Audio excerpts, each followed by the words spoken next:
మంచిది. దేవుని ఘనమైన పరిశుద్ధ నామముకే మహిమ కలుగును గాక. దేవుని యొక్క మహాకృపను బట్టి గతకాలం అంతా కూడా దేవుడు కాచి కాపాడి ఆయన రెక్కల కింద దాచి మరొక రోజు ఆయన సొంతలో గడపడానికి ఆయన ఇచ్చిన ఈ మంచి సమయాన్ని బట్టి ఆయన నామమునకే మహిమ కలుగును గాక. చిన్న ప్రార్థన చేసుకొని వాక్య భాగంలోకి వెళ్దాం. స్తోత్రమునైనా మహాపరిశుద్ధుడైన దేవ మీకే వందనాలు, స్తోత్రాలు. మహోన్నతుల మహాగణుడ గొప్పవాడ జీవము గల మా తండ్రి జీవాధిపతి మీ స్తోత్రాలు చేసిన మీరే మహిమ పొందండి. దైవమా మీకు వందనాలు, దేవుడా మీకు వందనాలు, ప్రభా రాజా రక్షక మీ స్తోత్రాలు ఇష్టం. వాక్యమైన దేవుడు నానా వాక్యం ద్వారా కొద్దిసేపు మీరు మాతో మాట్లాడి బలపరచమని యేసునామములో అడుగుతున్నాం తండ్రి, ఆమేన్. మంచిది. వాక్యం దేవుడిచ్చిన మంచి సమయాన్ని బట్టి ఆయన నామముకి మహిమ కలుగుగాక. వాక్యం చూస్తున్న మీ అందరికీ కూడా ప్రభువైన యేసుక్రీస్తు నామములో వందనములు శుభములు తెలియజేస్తున్నాను. నేటి దినాన న్యాయాధిపతుల గ్రంథం 11వ అధ్యాయంలో 28వ వచనం వరకు కూడా మనం చదువుకుందాం. ఈరోజు 29వ వచనం నుండి మరికొద్ది భాగాన్ని మనం ధ్యానం చేసుకుందాం. యెఫ్తా వేశ్య కుమారుడైనందున ఆయన్ని దూరంగా పెట్టారు. దూరంగా పెట్టినప్పుడు ఆయన టూబు అనే దేశంలోకి అక్కడికి వెళ్ళిపోయి అక్కడ ఉన్నాడు.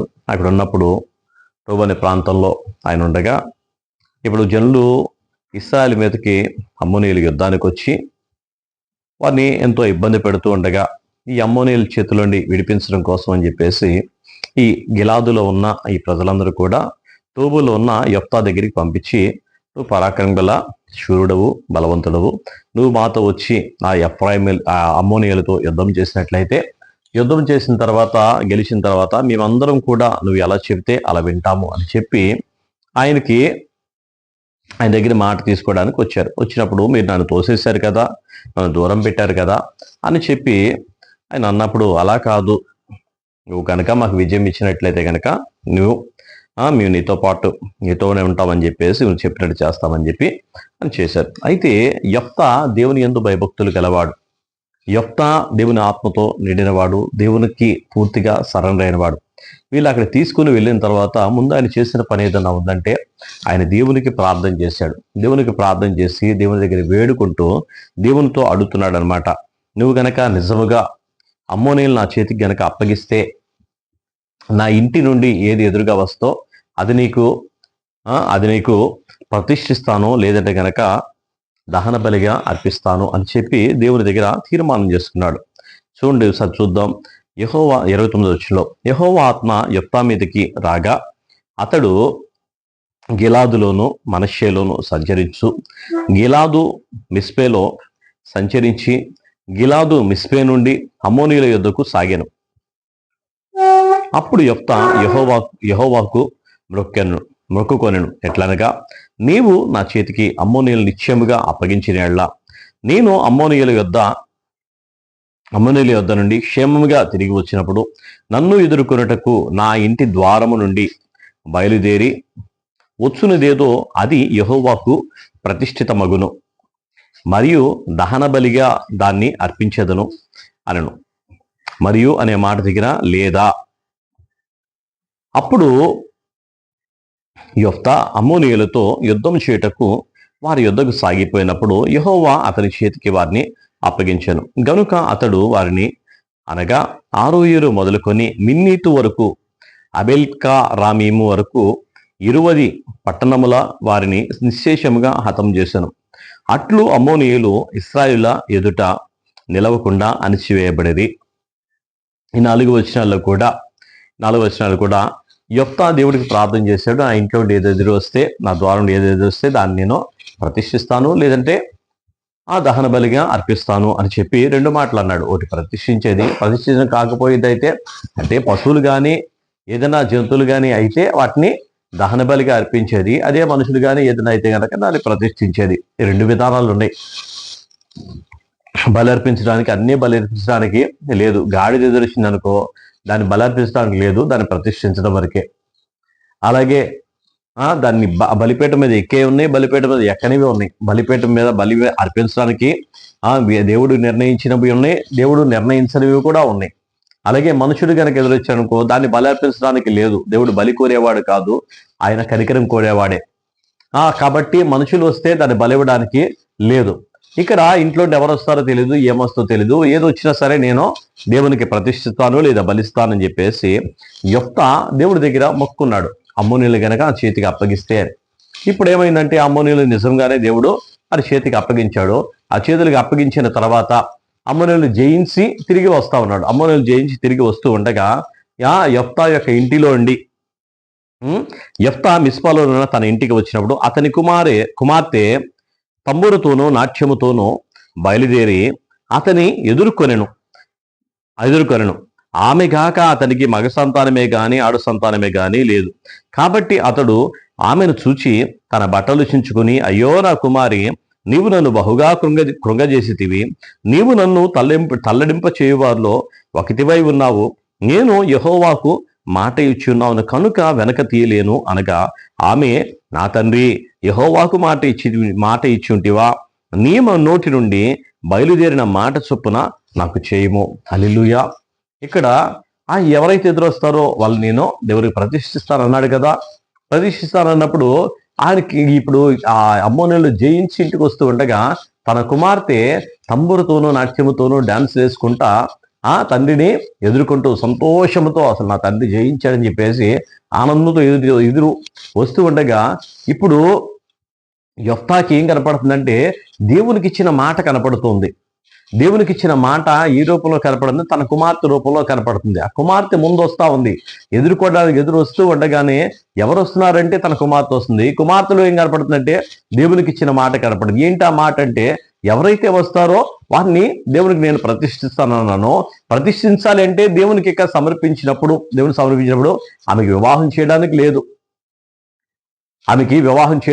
లేదు. వేరొకరికి ఇచ్చి పెళ్లి చేయడానికి లేదు. దేవునికి సమర్పించాలని చెప్పేసి అన్నప్పుడు ఇక ఆ మాట తలుచుకున్నాడు. నా కుమారులు కానీ కుమార్తెలు కానీ ఇంకెవరు లేరే. ఎవరికైనా ఉంటది కదా, కుమార్తెలు కానీ ఉంటే వారి పిల్లలతో ఆడుకోవాలని, పాడుకోవాలని, సంతోషంగా ఉండాలని ఉంటది. కానీ దేవుడికి ఇచ్చిన మాట దగ్గరికి వచ్చినప్పుడు ఆయన అనుకుంటున్నాడు అనమాట, ఇప్పుడు దేవుడిని నేను మాట ఇచ్చాను, తన మాట నేను వెనక్కి తీయలేను. ఆ కుమార్తెను చూడగానే కృంగిపోయాడు, బాధపడుతున్నాడు. అమ్మా, నన్ను బహుగా కృంగదీసావు నువ్వు. నా కుమార్తెలు కానీ ఇంకెవరు లేరు. నువ్వు ఒక్క కుమార్తెవి, నిన్ను దేవునికి ప్రతిష్ఠించినట్టయితే, నీకు వివాహం చేయకుండా దేవుని కన్యగాని ఉంచినట్లయితే అని చెప్పేసి అక్కడ ఎంతో తల్లడిల్లిపోతూ ఉండగా కుమార్తె అంటుంది కదా, నాన్న, నువ్వు నా దేవునికి మాట ఇచ్చావా? మాట ఇచ్చిన దేవునికి మాట మాత్రం వెనక్కి తీయబాక, మా ఇచ్చిన మాటని వెనక్కి తీయబాక. దేవుడి దగ్గర ఏ మొక్కున్నా సరే ఆ మొక్కుబడి దగ్గర మాత్రం వెనక్కి అడుగు వేయొద్దు నాన్న అని చెప్పేసి తండ్రితో వచ్చి అంటుంది కదా. 36 వచనంలో, ఆమె, నా తండ్రి, యెహోవాకు మాట ఇచ్చుంటివా? నీ నోటి మాట బయలుదేరిన మాట చొప్పున నాకు చేయము. యెహోవా నీ శత్రువులైన అమ్మోనీయుల మీద పగ తీర్చుకొని ఉన్నాడని అతనితో అనెను. మరియు ఆమె, నా కొరకు చేయవలసింది ఏదనగా 2 నెలలు నన్ను విడుమో, నేనును నా చెలికత్తెలను పోయి కొండల మీద ఉండి నా కన్యత్వముల గురించి ప్రలాపించదనని తండ్రితో చెప్పగా, అతడు పొమ్మని చెప్పి 2 నెలల వరకు ఆమెను పోనిచ్చెను. గనుక ఆమె తన చెలికత్తెలతో కూడా పోయి కొండల మీద తన కన్యత్వముల గురించి ప్రలాపించెను. ఆ 2 నెలల తర్వాత 2 నెలల అంతమున ఆమె తన తండ్రి యొద్దకు వచ్చి తిరిగి రాగా, అతడు తాను మొక్కుకున్న మొక్కుబడి చొప్పున ఆమెకు చేసెను. ఆమె పురుషుని ఎరగనే లేదు. ప్రతి సంవత్సరమున ఇశ్రాయేలు కుమార్తెలు 4 దినములు గిలాదు దేశస్థుడైన యెఫ్తా కుమార్తెను ప్రసిద్ధి చేయుట కద్దు. 4 దినాలు యెఫ్తా కుమార్తెను ప్రసిద్ధి చేయుట కద్దు. ఎందుకు అంటే ఆమె పురుషుని ఎరిగింది కాదు. 2 నెలల పాటు దేవుని దగ్గర ప్రలాపిస్తూ, దేవుని దగ్గర తన కన్యత్వం గురించి, తనకు రావాల్సిన ముందు ఉండవలసిన, భవిష్యత్తులో ఉండవలసిన తన పిల్లల గురించి కానీ భర్త గురించి కానీ ఎన్ని ఆలోచనలు కలిగి ఉందో అన్ని కూడా దేవుని దగ్గర త్యాగం చేసి, దేవుని కోసం తన జీవితాన్ని త్యజించి ఉండగా దేవుని దగ్గర ప్రార్థన చేసి 2 నెలల పాటు దేవుని దగ్గర ఏడుస్తూ, కన్నీరు విడుస్తూ ఈ లోక జీవితాన్ని విడిచిపెట్టడం అది సామాన్యమైన విషయమే కాదు.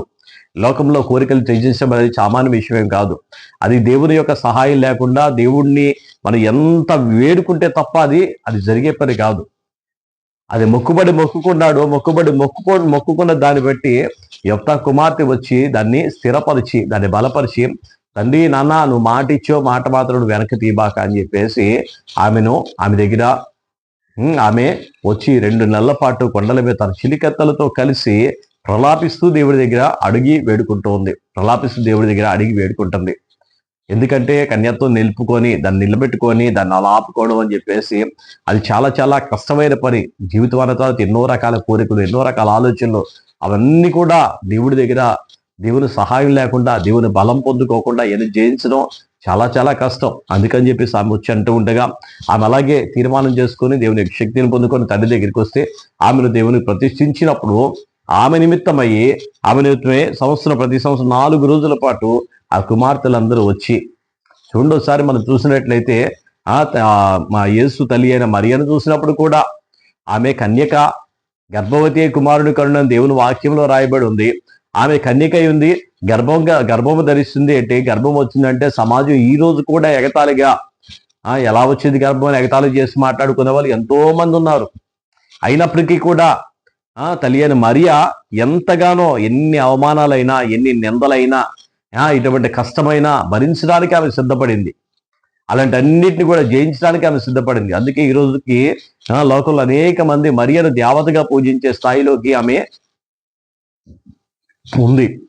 ఎందుకని అంటే దేవుని కోసం చేసే త్యాగం, దేవుని కోసం నిలబడిన విధానం, ఆ దేవుని కోసం చేసే త్యాగం, దేవుని కోసం నిలబడిన విధానం ఆమెను అంత గొప్పదానిగా చేయగా, ఇక్కడ కూడా యొప్తా కుమార్తెను కూడా 4 రోజుల పాటు ఆమెను గొప్ప చేస్తూ, ఆమె 4 రోజులు కూడా ఆమె స్మరిస్తూ, ఆమె చేసిన త్యాగాన్ని బట్టి, ఆమె చేసిన దేవుని కోసం నిలబడిన విధానాన్ని బట్టి ఆమెను ప్రసిద్ధి చేయడం హద్దయింది.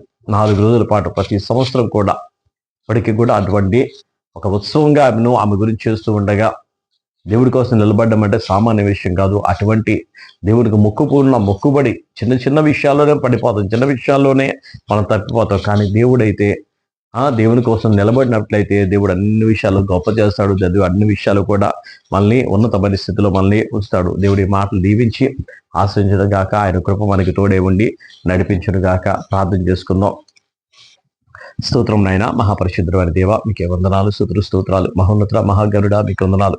అయ్యా యొప్తా కుమార్తె నాయన ఏ విధంగా అయితే నాయన తీర్మానం చేసుకుని ప్రభావ, అయ్యా తండ్రి నాయన ప్రభావ, అయ్యా మాట ఇచ్చి దేవుడి మొక్కుబడి ఉండగా నాయన కుమార్తె దాన్ని నెరవేరుస్తూ, దాన్ని స్థిరపరుస్తూ, అయ్యా తండ్రి నాయన ఎటువంటి కృపతో నాయన ఉంటుండగా ప్రభావ మీకు వందనాలు. అటువంటి నాయన భక్తి కలిగిన జీవితం, మీకోసం నాయన జీవించాలని తీర్మానం కలిగిన జీవితం మాకు మీరు దయచేసి మీరు మహిమ పొందమని యేసు నామములో అడుగుచున్నాం తండ్రి. ఆమేన్.